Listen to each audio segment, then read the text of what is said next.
अस्सलाम वालेकुम। मरियम नवाज जब लाहौर पहुंची तो मैं एयरपोर्ट गया ताकि उनके इस्तकबाल का मंजर अपनी आंखों से देख सकूं। जब मैं एयरपोर्ट से मुल्हिक एक सड़क पर बनाए गए पंडाल में पहुंचा तो वस्ती पंजाब के मुख्तलिफ अजलास से आए हुए लोगों ने मुझे तंजन कहा कि अब कहीं इस जलसे को टीवी पर बैठकर छोटा ना करके दिखाना। सियासी रहनुमाओं की बैरून मुल्क से वापसी पर इस्तकबाल पाकिस्तान की तारीख में पीपल्स पार्टी की डाली हुई रिवायत है। मोहतरमा बेनज़ीर भुट्टो का 1986 में लाहौर और 2007 में कराची के इस्तकबाल तारीख का अनमिट नक्श बन चुके हैं। मोहतरमा के इन फ़कीदुल मिसाल इस्तकबालिया जुलूसों का एक सियासी पस मंज़र भी था कि दोनों दफ़ा वो आमरीत के ख़िलाफ़ जद्दोजहद का इस्तिआरा थी। मरियम नवाज साहिबा और मुस्लिम लीग नून का मामला मुख्तलिफ है।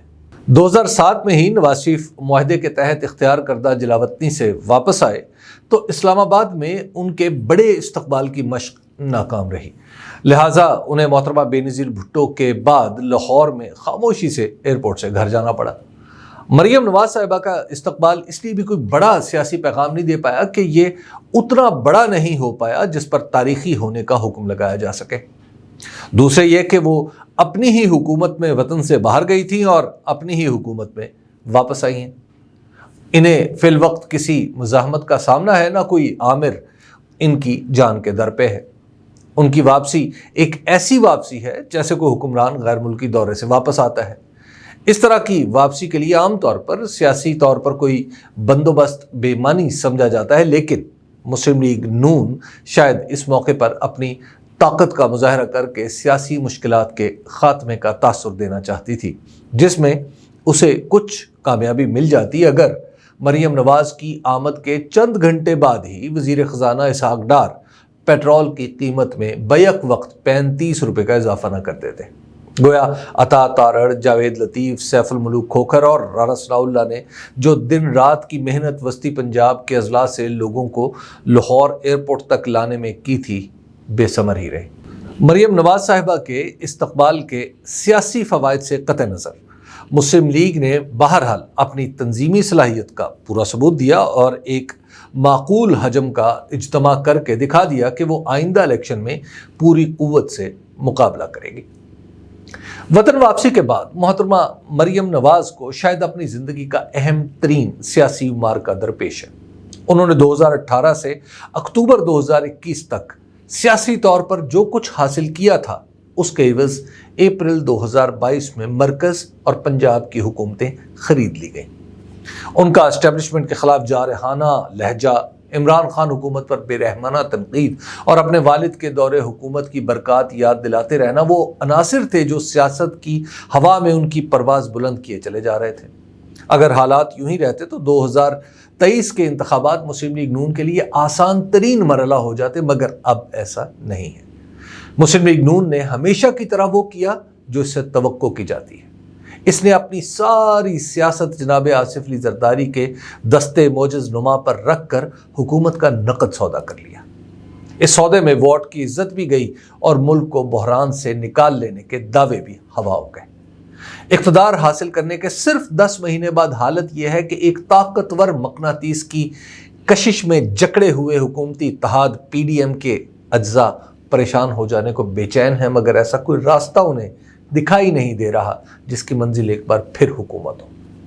इन सब की तरफ से मरियम नवाज को अब जवाब देना है कि आखिर वोट की इज्जत का नारा लगाकर हुकूमत ही लेना थी तो इसके लिए वोट पर भरोसा करने की बजाय मकनातीस की तरफ क्यों खिंचे चले गए।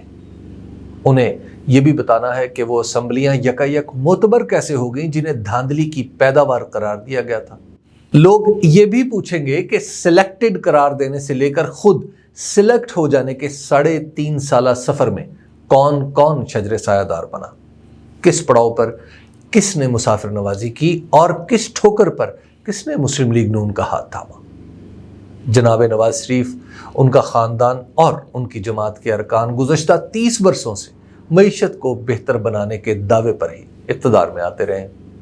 इमरान खान के ख़िलाफ़ उनका सबसे बड़ा इल्ज़ाम ही ये था कि वो मुल्क की मईशत नहीं चला पाए। अब गुज़श्ता 10 महीने से मुस्लिम लीग नून की सरबराही और जनाब आसिफ अली जरदारी की ज़ेर साया وزارت عظمیٰ اور وزارت خزانہ مسلم لیگ نون کے پاس ہی تو ہیں۔ مفتاح اسماعیل نکال دیے گئے، اسحاق ڈار لائے گئے، مگر معیشت ہے کہ ہر لمحے ڈھلوان پر پھسلتی جا رہی ہے۔ جناب ڈار جو روپے کی قدر 200 روپے فی ڈالر سے بھی کم بتا رہے تھے، روپے کی اس بے قدری پر کوئی دلیل نہیں دے پا رہے۔ اصل بات یہ ہے کہ اسحاق ڈار کبھی ماہر معیشت تھے نہ ہے، یہ بس قرض لے کر میلہ برپا کرنے کو معیشت سمجھتے ہیں۔ اب آپ اندازہ لگائیے کہ ان کی کوتاہیوں کا جواب بھی مریم نواز کو ہی دینا پڑے گا۔ 10 مہینے کی جاں گسل مہنگائی کا سبب یہ تو ہو نہیں سکتا کہ یہ سب عمران خان کا کیا دھرا ہے۔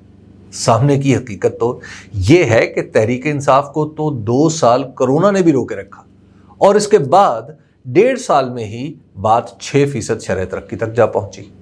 وہ تو چلیے نا تجربہ کار تھے، اب معلوم نہیں کون سی منطق ہوگی جو تجربہ کار اسحاق ڈار کی معیشت کو عین درست ثابت کر دے گی۔ ہاں، کسی حد تک عالمی منڈی کے اتار چڑھاؤ کی بات ہو سکتی ہے، لیکن یہ رعایت تو پھر عمران خان کے دور حکومت پر بھی لاگو ہوگی۔ اس کا کیا جواب ہوگا؟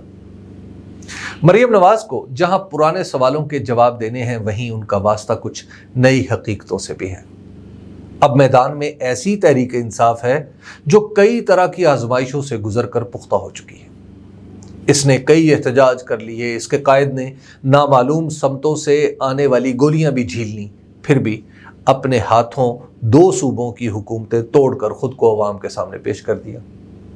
اس وقت تحریک انصاف کا خود پر اعتماد آخری حدوں کو چھو رہا ہے۔ تبھی عمران خان اب 3 درجن کے قریب حلقوں سے قومی اسمبلی کے امیدوار بن کر سامنے آ رہے ہیں۔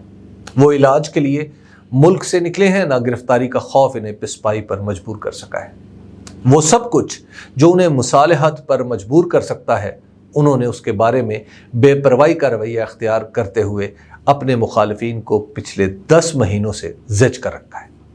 وہ یہ ثابت کرنے میں کامیاب ہو چکے ہیں کہ انہوں نے ریاست کے ساتھ جڑے مفاد پرست طبقات کے خلاف کارروائی کرنے پر اقتدار سے نکالا گیا ہے۔ عمران خان کے اس بیانی کے جواب میں مسلم لیگ نون کو پچھلے 1.5 سال کے واقعات کی اپنی تشریح پیش کرنی ہے۔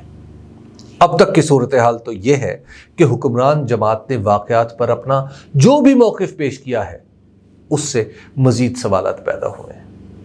کسی بھی جماعت کا بیانیہ واقعات کی قابل قبول توجیہ کرنے کے ساتھ ساتھ آگے کا راستہ بھی دکھاتا ہے۔ مسلم لیگ نون کے لیے مشکل یہ ہے کہ یہ اپنی حکومت حاصل کرنے کا کوئی جواز پیش کر سکتی ہے، نہ اس کی گزشتہ 10 مہینے کی کارکردگی اس قابل ہے کہ کوئی اس سے روشن مستقبل کی امید کشید کر سکے۔ 2018 کے انتخابات کے دوران میاں نواز شریف ایک بات بار بار کہا کرتے تھے کہ ہمارا مقابلہ عمران خان کے ساتھ نہیں، خلائی مخلوق یعنی فوج کے ساتھ ہے۔ میں ان دنوں الیکشن کی کوریج کے لیے قریہ قریہ گھوم رہا تھا۔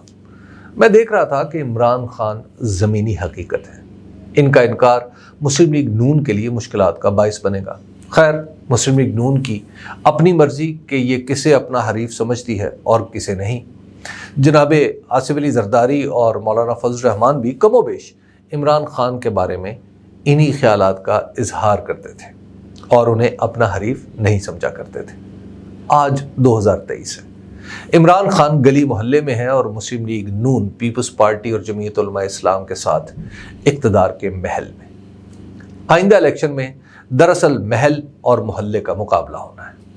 اس مقابلے میں جیتے گا کون، اس کا فیصلہ تو لوگ کریں گے، لیکن اس سے بھی زیادہ دلچسپ بات یہ ہے کہ نواز شریف، آصف علی زرداری اور مولانا فضل الرحمان تو عمران خان کو قابو نہیں کر پائے۔ اب انہی اکابر کی اگلی نسل بھی مریم نواز، بلاول بھٹو زرداری اور مولانا اسد محمود کی شکل میں عمران خان کا مقابلہ کرنے کے لیے اپنے بزرگوں کی مدد کے لیے میدان میں اتر آئی ہے۔